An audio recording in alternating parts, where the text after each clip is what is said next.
प्यारे बच्चों, मैकियावेली भाग 3 में आपका स्वागत है। आज हम चर्चा करेंगे कि मैकियावेली को आधुनिक राजनीतिक चिंतन का जनक क्यों कहा जाता है। अक्सर परीक्षाओं में एक प्रश्न आता है कि मैकियावेली आधुनिक राजनीतिक चिंतन का जनक था या जनक हैं। इसकी चर्चा कीजिए या इनके इस पर विस्तारपूर्वक विचार लिखिए। तो आइए जानते हैं मैकियावेली आधुनिक राजनीतिक चिंतन का जनक क्यों कहलाते हैं इसके बारे में। प्यारे बच्चों, पहले आपको दो चीज़ें ध्यान रखनी होंगी। पहली चीज़ ये कि मैकियावेली का जन्म इटली में हुआ था और इटली का विभाजन था। इटली 5 टुकड़ों में बटा हुआ था, जिसमें फ्लोरेंस, वेनिस, नेपल्स, मिलान और रोम, ये 5 टुकड़े इटली के थे उस समय। तो पहली चीज़ आपको समझ में आ गई होगी कि इटली के टुकड़े हो रखे थे और इसका जन्म मैकियावेली का फ्लोरेंस में हुआ था। और मैकियावेली की एक इच्छा थी कि वहाँ एक शक्तिशाली राजतंत्र की स्थापना हो जो इटली का एकीकरण करे और इटली को शक्तिशाली राज्य बना सके। पहली चीज़। दूसरा, मैकियावेली की एक रचना है, उसका नाम है प्रिंस। प्रिंस में उसने एक निरंकुश राजतंत्र की कल्पना की है, जिसमें उसने राजा को सभी शक्तियां प्रदान की हैं और ये कल्पना की है कि राजा राज्य को एकत्रित करेगा और उसके पास असीमित शक्तियां होंगी, वो चालाकी से पूर्ण होगा और उसके पास असीमित साहस होगा और जनता के साथ वो विनम्रतापूर्वक व्यवहार करेगा, लेकिन आवश्यकता पड़ने पर वो कठोरता का पालन भी करेगा। तो आइए जानते हैं मैकियावेली को आधुनिक राजनीतिक चिंतन का जनक क्यों कहा जाता है। आपको ये जानकारी होनी चाहिए कि मैकियावेली के जन्म से पूर्व उस समय जो समय चल रहा था वो बहुत ही उथल पुथल का समय था और प्राचीन काल का जो समय था वो समाप्त होने की ओर था। मध्य युग जो था वो समाप्ति की ओर था और आधुनिक युग का प्रारंभ मैकियावेली से हो रहा था। तो मैकियावेली का जब जन्म हुआ तो उसके विचारों पर तत्कालीन परिस्थितियों का बहुत ज़्यादा विचार प्रभाव पड़ा। इसमें एक व्यक्ति का नाम और महत्वपूर्ण रूप से लिया जाता है, वो है बोंदा। जो बोंदा थे उन्होंने एक अवधारणा प्रस्तुत की थी, संप्रभुता की अवधारणा। आपने एक परिभाषा पढ़ी होगी बोंदा की। संप्रभुता नागरिकों तथा प्रजाजनों के ऊपर ऐसी सर्वोच्च इच्छा है जिसे विधियों द्वारा मर्यादित नहीं किया जा सकता। ये परिभाषा जीन बोंदा ने दी थी और आप परिभाषा को देखकर समझ गए होंगे कि संप्रभुता नागरिकों तथा प्रजाजनों के ऊपर ऐसी सर्वोच्च सत्ता है जिसे विधि द्वारा मर्यादित नहीं किया जा सकता। यानी कि विधि द्वारा हम संप्रभुता को मर्यादित नहीं कर सकते। और मैकियावेली ने जो संप्रभुता थी उसको निहित माना अपने जो प्रिंस में था, राजकुमार था या राजा थे जो, उसमें निरंकुश राजतंत्र के अंतर्गत उन्होंने माना कि ये संप्रभुता राजा में निहित होगी और उसको कोई भी रोक नहीं सकता। मतलब राजा को उसने असीमित शक्तियाँ प्रदान की। तो वास्तव में सबसे पहले बोंदा को ही प्रथम आधुनिक राजनीतिक चिंतन का जनक कहा जाना चाहिए, लेकिन ऐसा नहीं है, क्योंकि जो मैकियावेली के विचार हैं वो बोंदा से थोड़ा हटकर हैं और यथार्थवादी हैं, जिसके कारण यथार्थवाद का प्रारंभ हुआ और मैकियावेली को आधुनिक राजनीतिक चिंतन का जनक कहा गया। मैकियावेली को आधुनिक युग का प्रवर्तक मानने का एक बहुत बड़ा कारण है, क्योंकि मैकियावेली ही वो व्यक्ति था जिसने व्यावहारिक राजनीति पर जो विचार प्रकट किए उनका पालन लगभग आज सभी राजनीतिज्ञ कर रहे हैं। आज 21वीं सदी हो या आने वाला समय हो, उसमें भी मैकियावेली के विचार प्रासंगिक रहेंगे। बोंदा भले ही संप्रभुता के विचार उन्होंने दिए, लेकिन संप्रभुता पर अनेक विचारकों के विचार भी सम्मिलित हुए हैं, जिसके कारण बोंदा को आधुनिक राजनीतिक चिंतन का जनक नहीं कहा गया। जिन आधारों पर हम मैकियावेली को आधुनिक युग का जनक कहते हैं उनके बारे में थोड़ी चर्चा कर लेते हैं कि कौन से कारण हैं जिनके कारण हम मैकियावेली को आधुनिक राजनीतिक चिंतन का जनक कहते हैं। तो आइए जानते हैं उनके कुछ विचार। पहला है मध्ययुगीन विचारधारा पर प्रभाव। आप सभी जानते हैं मध्यकालीन विचारों की जो परंपरा थी उसमें और जो वर्तमान परंपरा है उसमें प्रायः भिन्नता पाई जाती है। मध्यकाल में या प्राचीन काल में दो प्रकार के कानून मुख्य रूप से प्रमुख थे, जिसमें दैवीय कानून और मानवीय कानून मुख्य था। तो मैकियावेली ने भी मध्यकालीन जो कानून थे उन पर बहुत प्रहार किया।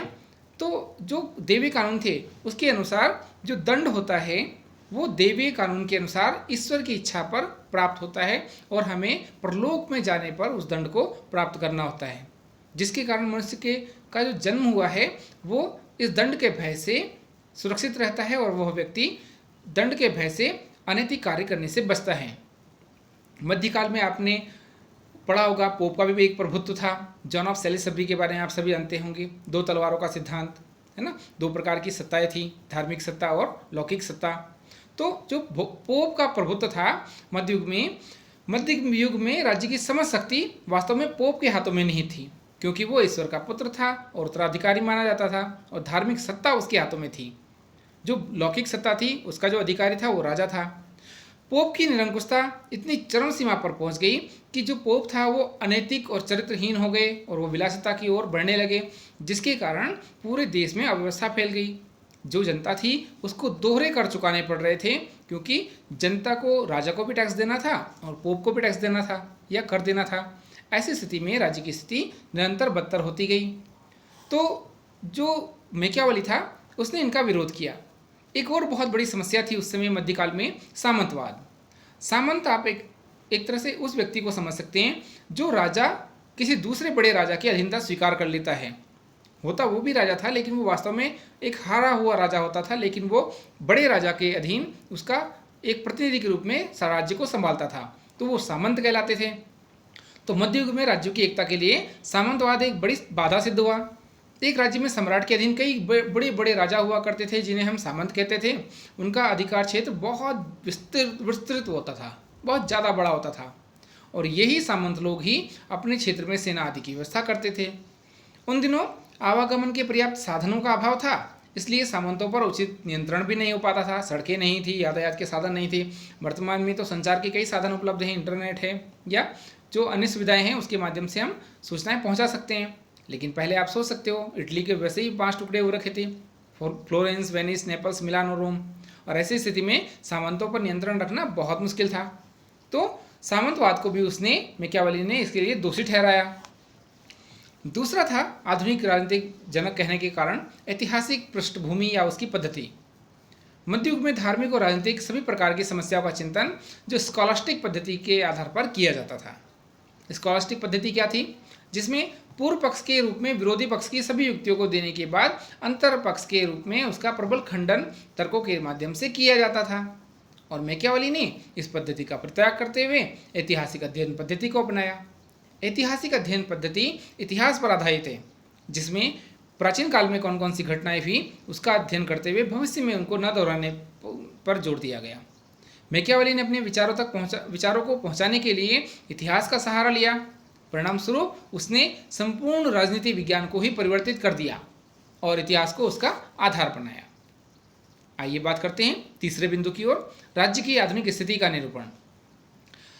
आधुनिक युग का एक प्रमुख लक्षण राज्य को प्राप्त एक अत्यंत महत्वपूर्ण स्थिति है, और अरस्तु के बाद मैकियावेली ही सबसे पहला राजनीतिक विचारक था जिसने राज्य की महत्वपूर्ण स्थिति का निरूपण किया। आप सभी जानते हैं कि अरस्तु वो पॉलिटिकल साइंस के जनक हैं, और राजनीति पर मैकियावेली ने भी बहुत महत्वपूर्ण गंभीरतापूर्वक उसका अध्ययन किया, निरूपण किया। मैकियावेली ने इस बात पर बहुत ज़्यादा जोर दिया कि मानव जीवन की पूर्णता के लिए एक सुदृढ़ और संगठित राज्य की परम आवश्यकता है। राज्य को उन्होंने एक प्रकार से साधन माना है, और जो व्यक्ति है वो उसका कल्याण करना ही साध्य है। राज्य को उन्होंने एक प्रकार से साधन माना है क्योंकि राज्य ही व्यक्ति का कल्याण कर सकता है।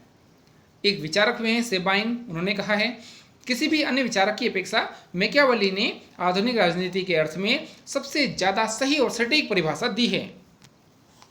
तो जो मैकियावेली था उसके जो विचार थे उनके कारण उन्हें आधुनिक राजनीतिक चिंतन का जनक भी कहा जाता है। चौथे विचार पर चर्चा करते हैं, राज्य की संप्रभुता का समर्थन। प्यारे बच्चों, आप सभी जानते हैं संप्रभुता शासन करने की शक्ति होती है, और इसके बिना कोई भी राष्ट्र अपनी प्रगति नहीं कर सकता। 1947 से पहले अगर हम भारत के बारे में बात करें तो भारत के पास भी संप्रभुता नहीं थी। संप्रभुता अर्थात शासन करने की शक्ति। तो जो हम बात करें संप्रभुता की धारणा की, उसके बारे में वैसे तो कई विद्वानों ने अपनी परिभाषाएं दी हैं, जिसमें आपने हॉब्स, लॉक, रूसो का नाम सुना होगा, बोंदा का नाम सुना है, ग्रेसियस का नाम सुना है, या ऑस्टिन का एकल संप्रभुता सिद्धांत भी आपने सुना है। पर राज्य को सर्वोपरि संस्था मानना ये मैकियावेली की एक विशेषता है, जिसकी अधीनता में सभी व्यक्ति और संस्थाएं रहती हैं। मैकियावेली ने कहा कि संप्रभुता वह शक्ति है जिसके द्वारा राज्य सर्वोच्च संस्था है और उसके अधीन समस्त संस्थाएं होंगी। मैकियावेली ने यह भी कहा कि राज्य एक ऐसी संगठित शक्ति है जो अपनी सीमा के अंदर सर्वोच्च है तथा अन्य राज्यों के साथ संबंध स्थापित करते हुए वो अपनी इस स्थिति के प्रति सदैव सचेत रहता है। यानी कि राज्य ही सर्वोच्च है और वो व्यक्ति के कल्याण के लिए कार्य करता है। पांचवी धारणा का हम विचार उसके जान लेते हैं। पांचवी धारणा के बारे में, राष्ट्र राज्य की धारणा का संदेशवाहक। आधुनिक युग जो है वो राष्ट्र राज्यों का युग है। इसमें अनेक राष्ट्र और राज्य विद्यमान हैं। मैकियावेली ने अपने चिंतन के माध्यम से राष्ट्रीयता का समर्थन किया। राष्ट्रीयता के प्रति उसकी आस्था का मुख्य कारण इंग्लैंड, फ्रांस आदि राज्यों की तरह इटली का भी एक राष्ट्रीय रूप था। इटली क्योंकि कई टुकड़ों में विभक्त था, इसलिए उसकी हार्दिक इच्छा थी कि इटली का एकीकरण हो, इटली की जो राष्ट्रीयता है वो बनी रहे। इस तरह राष्ट्रीय एकीकरण के समर्थन में उसने अपने विचार प्रतिपादित किए। और आप सभी को मैं पहले वीडियो में बता चुका हूँ कि ज्यूसेप्पे मैत्सनी और गैरिबाल्डी दो व्यक्ति थे जिन्होंने 1832 के टाइम पर बहुत प्रयास किए और यंग इटली संस्था की स्थापना की, और अंततः उन्होंने इनकी मैकियावेली की मृत्यु के बाद इटली का एकीकरण किया। भले ही जब तक मैकियावेली जीवित रहे इटली का एकीकरण नहीं हो पाया, लेकिन उसके कुछ वर्षों बाद ज्यूसेप्पे मैत्सनी ने इटली का एकीकरण करने में सफलता प्राप्त की।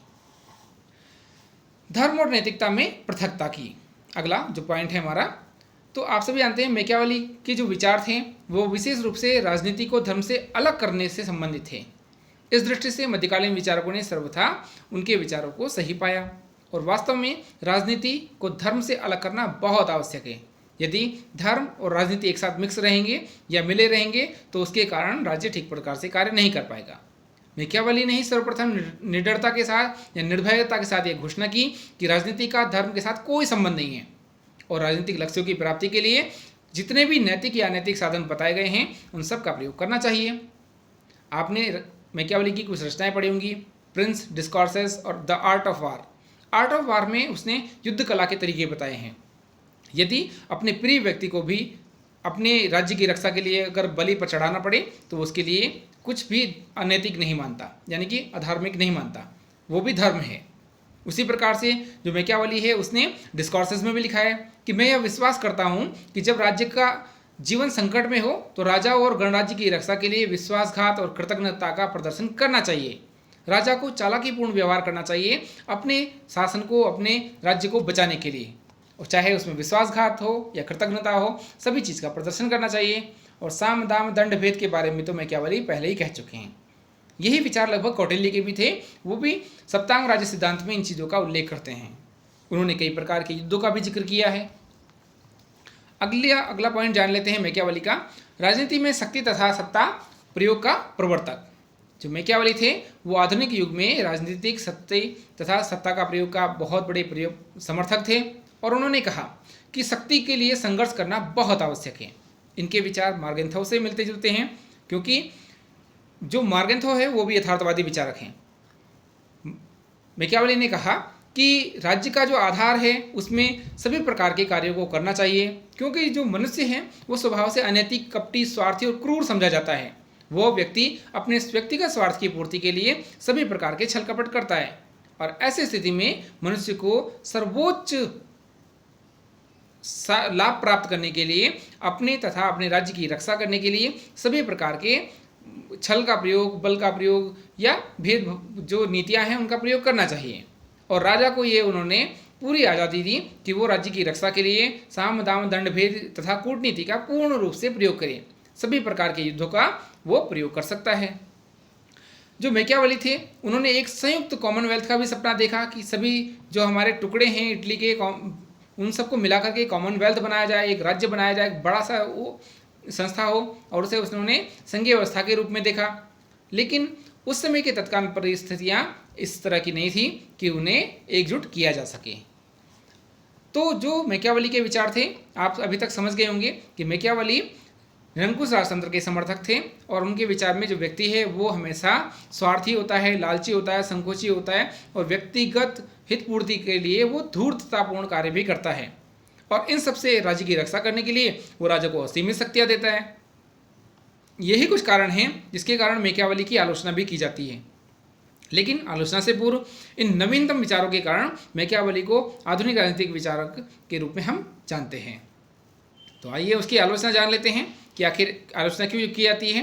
पहली आलोचना इसलिए की जाती है क्योंकि मैकियावेली ने राज्य की संप्रभुता के बारे में स्पष्ट रूप से कहीं भी चर्चा नहीं की है। ऐसी कोई परिभाषा नहीं दी है जिससे हम कह सकें कि ये परिभाषा मैकियावेली की संप्रभुता के संबंध में दी गई है, क्योंकि आपने बोंदा की परिभाषा पढ़ी, स्पष्ट रूप से लिखा है कि संप्रभुता नागरिकों तथा प्रजाजनों के ऊपर ऐसी सर्वोच्च शक्ति है जिसे विधियों द्वारा मर्यादित नहीं किया जा सकता। उसी प्रकार से अगर हम जॉन ऑस्टिन के बारे में बात करें तो उन्होंने भी एकल संप्रभुता सिद्धांत दिया है कि संप्रभुता एक व्यक्ति में निहित होती है। तो संप्रभुता के बारे में जो मैकियावेली है उनके विचार मौन हैं, दूसरा है मैकियावेली ने ऐतिहासिक पद्धति का गलत तरीके से प्रयोग किया है। वो व्यक्तिगत अनुभव तथा तत्कालीन परिस्थितियों के आधार पर निष्कर्ष पर पहुंच गए। उनकी परिस्थितियां उस समय ऐसी थी कि इटली का विभाजन हो रखा था, तो ऐसी स्थिति में उन्होंने जो देखा वो उन्होंने व्यक्त किया, और ये इस तरह से व्याख्या करना गलत है। अगर हम बात करें वास्तव में मैकियावेली के बारे में, तो मैकियावेली आधुनिक राजनीतिक चिंतन का एक बहुत महान विचारक था, जिन्होंने राजनीतिक विचारों के भवन का निर्माण नहीं किया, लेकिन उसकी आधारशिला जरूर रखी। मैकियावेली के बाद आने वाले अनेक विचारकों ने अनेक प्रकार से राजनीति की व्याख्या की और समय समय पर उसको सुदृढ़ बनाने का कार्य किया। प्यारे बच्चों, आज हमने मैकियावेली के विचारों को जाना। इसके बाद हम जीन बोंदा के विचारों को जानेंगे। मैकियावेली भाग 3 में आज के लिए इतना ही। आशा है आपको ये वीडियो पसंद आएगा। 2-3 बार आप इसको सुनिएगा। लगातार सुनने से आपको याद होगा और ये परीक्षा में आपके लिए उपयोगी सिद्ध होगा। इन्हीं शब्दों के साथ धन्यवाद।